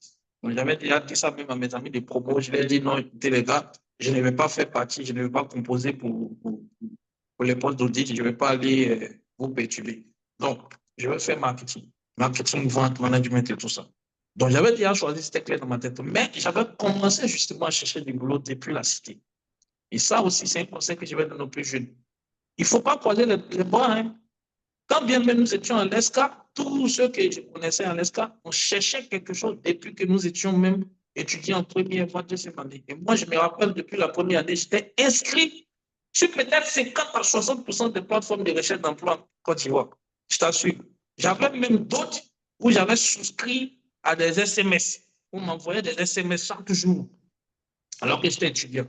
Donc, j'étais sur pratiquement tous les sites, sauf LinkedIn parce que je ne connaissais pas d'abord. J'étais sur notre job, Job Afrique, du carrière, RMO, emploi CI est terrible. Tout ça, là, j'étais déjà dessus. Tu n'as rien négligé. Sous Non, prétexte que tu as un diplôme, un grand diplôme, tu n'as rien négligé. C'est très bien. rien. Et voilà, j'avais aussi mon CV prêt. Mon CV, je l'avais fait auditer par mon oncle, qui était lui à l'époque catégorie manager à Unilever. Je lui avais envoyé, je lui avais envoyé mon CV pour qu'il regarde. Et il avait dit, bon, ok, c'est bon, pour ça. Et il a validé, c'est smart. Donc, j'avais mon CV qui était prêt. Et j'étais prêt à tout moment à dégainer, comme on le dit. Donc, c'est ainsi que l'entreprise Africa West organise. Mais avant ça, j'avais fait un stage à Unilever Côte d'Ivoire, mais c'était juste un stage de découverte en première année. Donc, Africa West organise une journée, une conférence sur la cité. Donc, tous les étudiants de l'INP sont invités. Nous sommes là, nous assistons. Le PDG, M. Angouantando, qui fait son exposé, c'était purement technique. Nous, pour nous, les commerciaux, ça nous ennuyait un peu. Et on a la directrice commerciale de marketing, que je salue au passage, ma première patronne, Mme Augustin Léonique, qui fait son exposé. Marketing, vente, tout ça, ça nous marque, nous sommes captivés, tout et tout. À la fin, on vient en chambre et on a une ancienne collègue aussi, Mireille, qui est aujourd'hui directrice marketing de NPCI, qui nous écrit pour dire, ah les gars, l'entreprise veut des CV de ceux qui veulent faire marketing et tout ça. Voilà. Donc, moi, j'avais déjà mon CV prêt. C'est pas maintenant que je vais chercher ordinateur pour faire des CV, non. Comme je l'ai dit, il faut, il faut, ce que tu veux faire, ce que tu veux devenir, il faut vivre en fonction. Donc, j'avais déjà mon CV marketeur qui était prêt. Et j'envoie à Mireille et paf, Mireille balance le CV. Quelques semaines après, on nous appelle pour venir faire un entretien à Abidjan au cabinet de recrutement CIFIP. On fait l'entretien. Par la suite, on passe à Africa West pour être reçu par le PDG et la directrice. Mais ça aussi, c'est une étape marquante parce que ça parle aussi de la préparation. Il faut se préparer à tout. Et comme je l'ai dit, à l'INP, à l'ESCA, nos aînés qui travaillent déjà venaient nous former, nous faire des séances de coaching. D'autres pouvaient trouver ça ennuyeux, mais nous, on participait. En tout cas, Quand on dit un aîné arrive, on partait s'asseoir pour l'écouter. C'est comme ça que, je me rappelle à l'époque, c'est mon oncle même, justement, Clément, qui est venu nous faire une séance de formation marketing pour les débutants en marketing, assistant brand manager, assistant chef produit, tout ça. Et nous parle d'un outil qu'on utilise beaucoup quand on est débutant, un brief en marketing. Un brief, c'est quoi? On ne sait pas c'est quoi un brief. En fait, il nous dit de façon claire et nette que quand vous allez sortir, voici les choses que vous allez faire. Vous n'êtes pas parti faire stratégie, vous êtes débutant, c'est quelle stratégie vous allez faire? Et il nous explique c'est quoi un brief. Et moi, j'arrive en entretien à Avi et la question me pose, est-ce que je connais un brief? Je dis, waouh! Voilà, donc comme tu le sais, j'ai déversé tout mon contenu que j'avais chargé dans cette affaire de brief-là. J'ai déversé ça dessus. Et finalement, voilà, je suis retenu. Je suis retenu avec, à l'époque avec Mireille Coublan. Elle est chef produit et moi, je suis assistant de marketing manager. Bravo, bravo. Alors, c'est très impressionnant, c'est très inspirant tout ce que tu viens de dire, c'est très bien. Toutes ces expériences que tu as eu à vivre, donc quelque part, on comprend qu'elles ont été, quoique malheureuses, mais elles ont été d'un apport non négligeable dans la construction de l'individu que tu es devenu, dans la résilience que tu as appris à développer et dans le brillant parcours qui a suivi. Alors, aujourd'hui, tu es manager. Grâce à tout ce que tu as eu à apprendre, grâce à tout ce que tu as eu à braver, voilà, tu occupes une position stratégique dans une entreprise stratégique. Qu'est-ce qui s'est passé entre ton premier stage et aujourd'hui?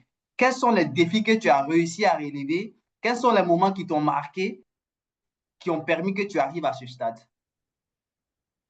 OK, merci beaucoup. Merci, tu me donnes l'opportunité de revenir sur mon parcours. Aujourd'hui, je pense que bon, ce parcours-là, n'ai pas encore atteint son apogée non plus, mais je rends grâce à Dieu quand même pour tout ce qui m'a permis aujourd'hui de voir là où je suis aujourd'hui. J'étais à Niambran, un petit village perché à 7 km de Béomi. Je n'ai jamais pensé que j'allais arriver même à Boaké, ni même à Abidjan. Et aujourd'hui, je suis dans un autre pays en tant qu'expatrié. C'est une grâce. Voilà. Bravo. Tout débute donc à Africa Ouest. Il faut dire que pour mon parcours, en fait, mes plus grands défis, ça a été le défi du leadership. Voilà. Le défi du leadership parce que, par la grâce de Dieu, il faut dire que je suis passé à chaque fois sur des positions où on attendait de moi, en fait, de fédérer des hommes. Voilà. De diriger, de gérer des équipes. Le premier poste en tant que trade marketing à Africa West, en fait, si vous voulez, c'est être à la tête d'une équipe d'environ 12 à 15 personnes qui étaient des sales représentatives ou trade marketing exécutifs, on les appelait de différents noms en fonction. Et vraiment, c'était des papas. Voilà. C'était des aînés, des jeunes qui travaillaient pour d'autres depuis 5 ans, 6 ans. Et moi, j'arrive là tout jeune, sorti de l'école, aucune expérience. Et voilà, l'organisation dit, bon, voilà, c'est à lui, quelque sorte que vous devez, ou plus tard, vous allez reporter. Donc, tu vois que ce fut un gros challenge. Ce fut un gros challenge. Ça, il faut le reconnaître.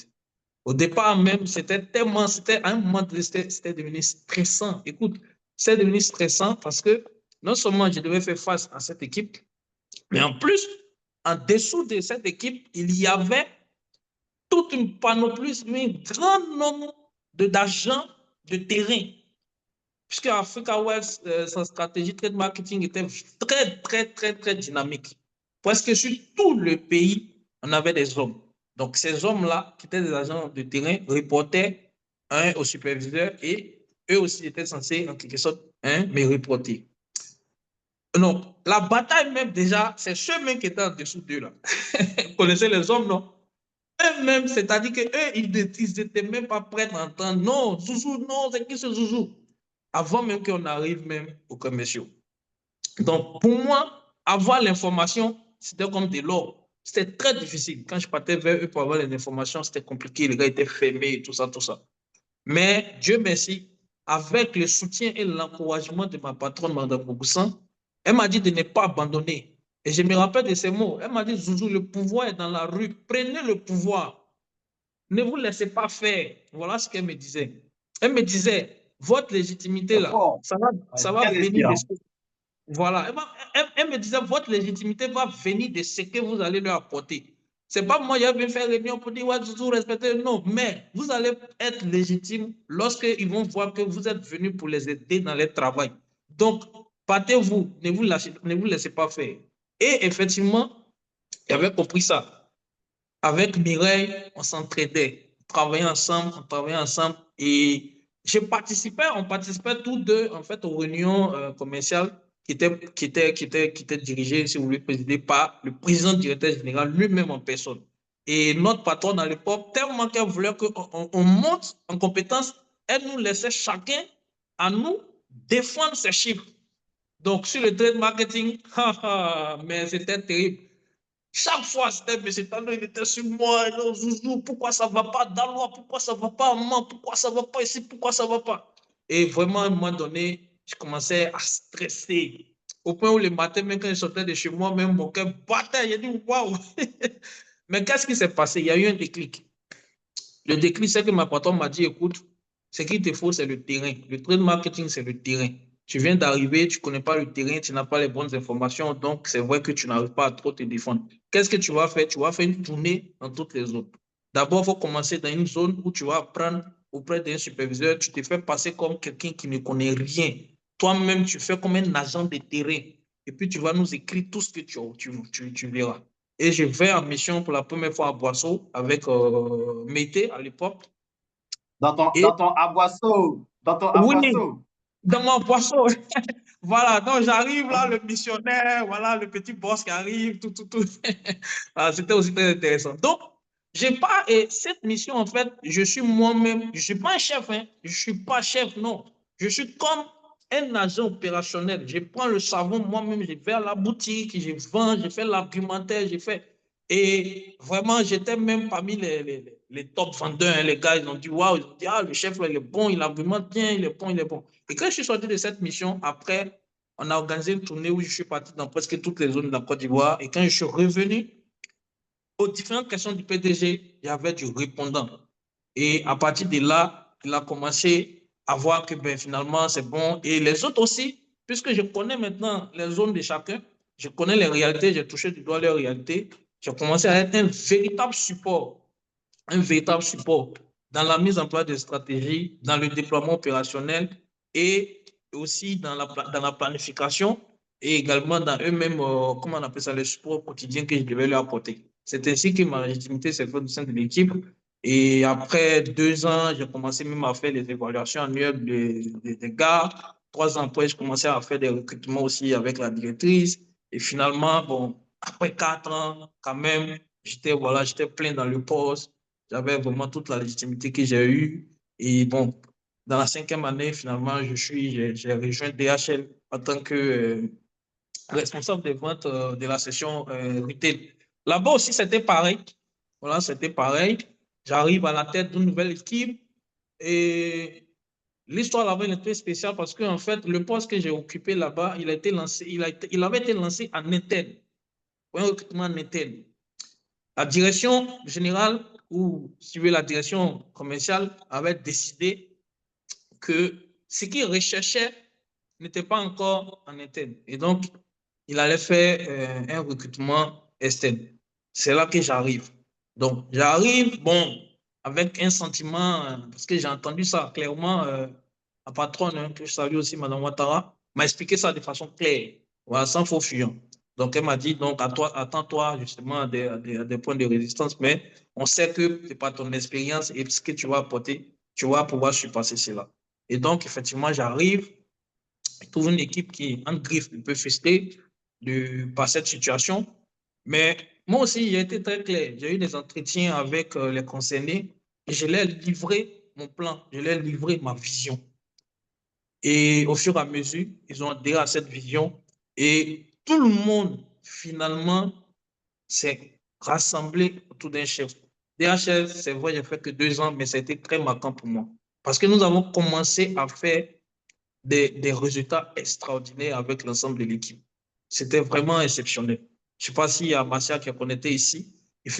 Martial, hein, il faisait partie aussi même de ceux qui étaient les résistants, mais finalement, il est devenu mon pote. Il est devenu mon pote. Avec lui, la session DHL e-commerce Côte d'Ivoire est devenue une référence dans la région Ouest Africa et même, hein, ça résonnait même au niveau même de toute la région SSA. On a commencé, nous, à produire des documents, servir d'exemple aux autres. On a commencé à produire des documents pour servir d'exemple et montrer notre stratégie de développement aux autres pays. Et donc, vraiment, ça a été quelque chose d'extraordinaire. Là-bas, ça n'a pas été très long. Voilà, ça n'a pas été très long parce que j'avais déjà une expérience quand même. Je venais de quelque part où j'avais fait 4 ans, où j'avais réussi à surpasser cela. Et facilement, pour moi, j'ai su placer les bons mots. Mon management aussi, c'est un management aussi qui est axé sur la personne. Donc, j'ai pris chacun, voilà, tel qu'il est et je l'ai parlé, je l'ai expliqué la vision. D'ailleurs, même, je lui ai dit que je n'allais pas faire barrage et que j'allais même peut-être partir. Ils allaient prendre le poste. Et c'est ce qui s'est passé. Quand je suis parti, c'est celui que j'ai recommandé qui a pris le poste. Et aujourd'hui, il est monté, il a été confirmé à ce poste. Voilà. Donc, Bravo, je bravo. veux, mon challenge, c'était vraiment ça de mon parcours. C'est parfait, c'est parfait. Alors, on est à la fin de cet entretien. Merci, merci, merci. On a une dernière question que je dois te poser avant que avant qu'on ne passe la parole aux auditeurs. C'est si tu avais la possibilité d'avoir le petit Zouzou de 2004 devant toi, qu'est-ce que tu lui dirais? Ah, le petit Zouzou de 2004. Le petit Zouzou de 2004. Bon, certainement, je n'ai pas lui dit d'accepter la bourse des États-Unis parce que ça aussi, c'est une bourse qu'il a voulu vraiment prendre. Au bas, c'est menti, c'est mon oncle qui m'a convaincu de rester. Mais bon, écoute, je lui dirais voilà, de ne pas à changer grand-chose par rapport à son attitude parce que, effectivement, je pense qu'aujourd'hui, je ne regrette pas ce que je suis devenu. Hein, je ne regrette pas ce que je suis devenu. Sauf que peut-être dans l'apport aux autres aussi. Dans l'apport aux autres, j'aurais pu mieux faire. C'est vrai que cette partie, je n'ai pas parlé de ça, mais aujourd'hui, quand je suis parti à Boisseau, je me rappelle en première année de classe préparatoire, j'ai aidé beaucoup de jeunes bacheliers aussi à rentrer à l'INP. Voilà. Mais à mon sens, ils n'étaient pas nombreux. Ils n'étaient pas nombreux. Je pense que j'aurais pu peut-être mieux faire. J'aurais pu peut-être rencontrer d'autres personnes, on aurait pu organiser peut-être une journée carrée un peu plus grande. Mais personnellement, ce que j'ai fait, c'était à une échelle individuelle. Moi, je me suis rendu au lycée moderne d'Amboisseau le jour de la proclamation des résultats du bac. Et les gens ceux qui avaient eu la mention bien, assez bien, je les approchais individuellement. Peut-être après, ils verront la vidéo. Il y a Aïta qui a fait César après. Il y a Anthony. Il y a Ferry aussi qui a fait même SCS à l'INPHB. C'est moi qui l'ai parlé de l'INP, qui lui ai dit, bah, écoutez, Ferry, je me rappelle, il avait eu le meilleur bac de la région d'Amboisseau. Et quand je lui ai demandé qu'est-ce que tu comptes faire, il m'avait dit qu'il allait faire l'université. Il voulait faire l'université. Il ne connaissait pas l'INP en fait. Il dit qu'il va faire quelque chose de mine, bien, je ne sais pas, mais en tout cas, en mécanique, un truc comme ça à l'université. Il a dit, waouh, toi, tu as une mention très bien, le meilleur bac. Tu ne connais pas l'INP? Il dit non. Il dit, écoute, voilà, moi, j'habite dans le même quartier que toi, prends mon numéro, tu viens me voir. Il est venu me voir, je lui ai parlé de l'INP en détail. Et il a fait le choix de rentrer à l'INP. Ce qui m'a marqué, c'est que le jour de l'inscription, moi, je partais en prépa 2 Lyon, il était admis en prépa 1 sur la cité. Son père est venu me saluer pour me remercier. C'était vraiment quelque chose qui m'a marqué. Et je pense que à cette époque, si peut-être je m'étais organisé peut-être avec Nelson ou on avait pu peut-être rassembler un peu plus grand nombre de liens, on allait leur donner l'information. Parce que comme tu l'as dit, comme tu l'as résumé toi-même, moi j'ai été beaucoup aidé, guidé dans mon choix parce qu'à tout moment, j'avais l'information qu'il fallait avoir. Voilà. Il y avait des hommes qui étaient là que je pouvais appeler. Il y a mon oncle Clément qui est aujourd'hui directeur régional marketing. Il y a son petit frère, mon oncle aussi, Clément Serge, qui est aujourd'hui DAF d'une mine en Côte d'Ivoire. Il y a moi-même mon oncle, celui qui m'a fait, qui est lui aussi un cadre de l'administration publique. Toutes ces personnes, en fait, étaient autour de moi pour me donner les bonnes informations. À tout moment, je t'assure. Et même jusqu'à aujourd'hui, il continue de me guider. Voilà, mon oncle Clément, il est comme un mentor pour moi. Même quand j'ai des offres, même quand il y a des entretiens, je l'appelle tout le temps pour lui dire, ah voilà, c'est telle entreprise. Il va même jusqu'à faire même des recherches aussi pour moi sur l'entreprise. Donc, tu vois que, comme on le dit, la matière première du manager, c'est l'information. Et ses étudiants, ses élèves, beaucoup n'ont pas la bonne information. Quand tu n'as pas la bonne Effectivement. information, tu ne peux pas bien t'orienter. C'est ça le problème. Voilà, donc peut-être que j'allais dire au petit Zouzou de renforcer ce côté-là. D'où l'utilité on va dire, de ce programme de parcours inspirant, c'est de permettre à ces personnes qui sont dans les, dans les entrailles de la brousse, quelque part là-bas dans la forêt, qui n'ont aucune idée des opportunités qui pourraient s'offrir à eux en tant qu'étudiants, en tant qu'élèves, de manière professionnelle. C'est justement de leur permettre à ce que toi qui écoutes cette vidéo, de partager cette vidéo à un élève que tu trouves brillant, un étudiant que tu trouves brillant et qui a besoin de cette lumière pour s'orienter.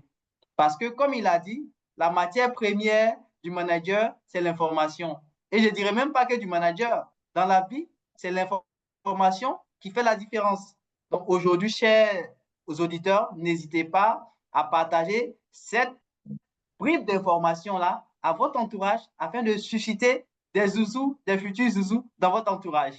Alors, on est à Super. la fin des fins de cet entretien.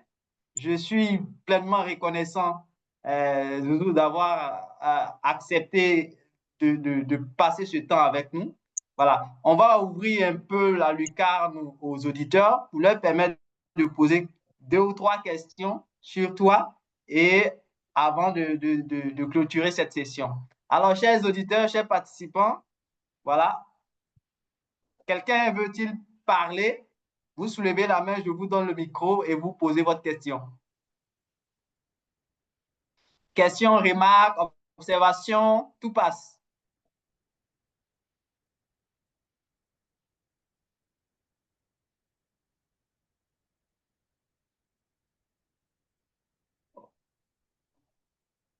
D'accord. Je pense que tout a été dit. Tout a été dit. Je ne vois pas de main levée. Donc, euh, ça peut, on peut comprendre. Tout compte fait. L'essentiel, l'essentiel a été dit et Zouzou a été vraiment très, très, très, très étalé dans son intervention. Il a abordé sans faux fuyant toutes les questions qui lui ont été posées et n'hésitez pas à réécouter la session et il y a Innocent qui veut prendre la parole. Alors, Innocent, j'active votre micro. Voilà. Innocent, vous avez la parole. Ok, voilà, super. Donc, bonjour à tous, bonjour Dibona, bonjour Zouzou, Kona, Jean Priva. Bon, je voulais soulever ma main, mais bon, vu que je suis sur mon téléphone, j'ai cherché l'option en vain. Donc, j'ai OK. dit écrit dans les quatre. Merci bien voilà, de me passer la parole. Donc, c'est un réel plaisir pour moi d'avoir participé à cette interview et puis écouter également le parcours inspirant de Zouzou, Kona, Jean Priva, qui est un ami à moi, mais cette occasion a été pour moi l'opportunité de savoir un peu plus de façon détaillée sur ce parcours inspirant. Et je pense que, voilà, c'est en quelque sorte une masterclass, en fait, à, à partager, parce que son histoire, voilà, peut permettre à inspirer beaucoup de personnes, des gens qui sont dans des localités super éloignées, qui n'ont pas vraiment les moyens, qui souvent facilement peuvent désespérer face aux difficultés. Et quand on écoute le parcours de Zouzou, c'est un parcours assez inspirant dans la mesure où il a traversé assez de difficultés, il y a eu beaucoup de péripéties dans sa vie. Voilà, et à un moment donné, on ne pourrait pas s'imaginer qu'il soit là aujourd'hui, mais il est là où je pense qu'il doit être. Parce que quand on regarde le parcours, c'est quelqu'un qui est très brillant, très intelligent dans tout ce qu'il fait, que ce soit dans le milieu professionnel ou socialement. Et ça aurait été une grosse perte qu'il soit resté au village. Donc, je me réjouis personnellement qu'il soit là aujourd'hui. Je n'ai pas vraiment de questions. Je voulais juste voilà, prendre la parole pour ajouter ce petit détail-là. Et puis aussi aborder un point.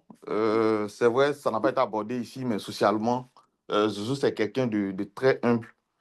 C'est quelqu'un de très humble. Au-delà d'être brillant, c'est pas du genre de personne. Le genre de personne a fait la grosse tête. Et il parle avec tout le monde. Il partage voilà, ce qu'il sait. Il approche tout le monde, que ce soit quelqu'un de plus ou bien de moins intelligent. Et socialement, c'est un homme qui est assez inspirant, au-delà du parcours académique et professionnel, voilà, qu'il affiche. Donc, c'est le détail que je voulais ajouter en tant qu'ami de Zouzou Kona Jean Privat et lui demander de garder voilà, cette dynamique-là, de toujours continuer sur ce chemin-là, sur le chemin de l'excellence, sur le chemin de la courtoisie, voilà, sur le chemin de l'humanisme en quelque sorte, parce que voilà, socialement, comme je l'ai dit, il est bien. Et voilà, je voulais voilà, lui remercier une fois de plus pour son intervention assez brillante. Et merci à Dibona également d'avoir donné l'opportunité à Zouzou de pouvoir nous partager ce parcours voilà, qui va inspirer beaucoup de personnes, beaucoup de personnes dans cette vie. Merci et puis voilà, bonne M- m- continuation à Merci. tous. Merci Innocent, merci pour ce témoignage qui est très vif, qui est très euh, remarquable, qui est très aimable et pour l'exhortation aussi qui a suivi. Je suis vraiment, vraiment ravi. Merci beaucoup. Je t'en prie, merci. Une autre personne veut peut-être prendre la parole. Il Et nous je pense reste. qu'il y a quelqu'un qui a écrit dans le chat. OK, je regarde. L'utilisateur du iPhone, je n'ai pas son nom, mais il dit qu'il veut prendre la parole. Je ne sais plus trop c'est qui. Ah oui, ça doit être ton. Oui, l'utilisateur de iPhone, oui, vous pouvez activer votre micro.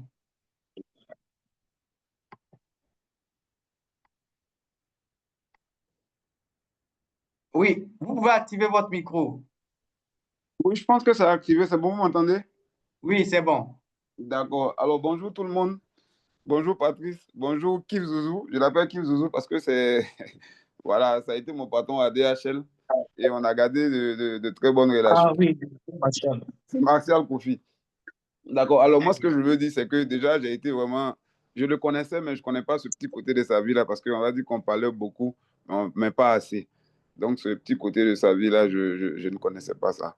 Et j'ai été particulièrement ému parce que c'est pratiquement la même chose que j'ai vécu, mais sauf que mon parcours n'a pas été aussi brillant que le sien. Sinon, c'est pratiquement la même chose. Beaucoup de difficultés, mais au final, tu es déterminé parce que voilà, il y a quelque chose que tu veux atteindre. Et donc, ça a été un peu ça. Donc, franchement, je te remercie pour ton intervention. Mais à la fin, moi, j'ai une question. Voilà, tu es venu au départ, c'était compliqué. Et vers la fin, c'était pratiquement, on va dire, c'était génial. Mais pourquoi tu nous as abandonnés seulement après 2 ans? Tu aurais pu faire 5 ans de A8 là, on aurait pu obtenir beaucoup encore de toi, mais Oh, 2 ans, je pense que 2 ans, oh, c'est Martial. vraiment, ça n'a pas été suffisant. Moi, je pense que tu n'avais pas prévu partir après 2 ans. Je ne sais pas ce qui s'est passé, mais patron Jazaï, tu n'aurais pas dû nous Ouais. laisser après 2 ans. Bon, Donc, c'était un peu ça mon Dibona, est-ce que ces intervention. gens de questions sont admis ici? Bon, on va répondre en off. Hein? Juste Voilà. une Ouais. question. Merci, Oh. Martial, pour votre question. Merci, merci beaucoup. Alors, une dernière intervention. Il nous reste 1 minute. Alors, 1 minute. Très bien. Pardon, tu peux me muter, s'il te plaît? Euh, OK, ça marche. Voilà. OK. Donc, je ne vois plus de questions dans le chat box. Zouzou, on va interrompre la séance. Et vraiment, Mhm. merci. Merci à toi pour ce temps. Et merci surtout à tous les participants qui ont pris de leur temps ce week-end pour prendre la parole ici ou encore pour écouter l'intervention de Zouzou. Que Dieu vous bénisse. Excellent week-end à tous. OK.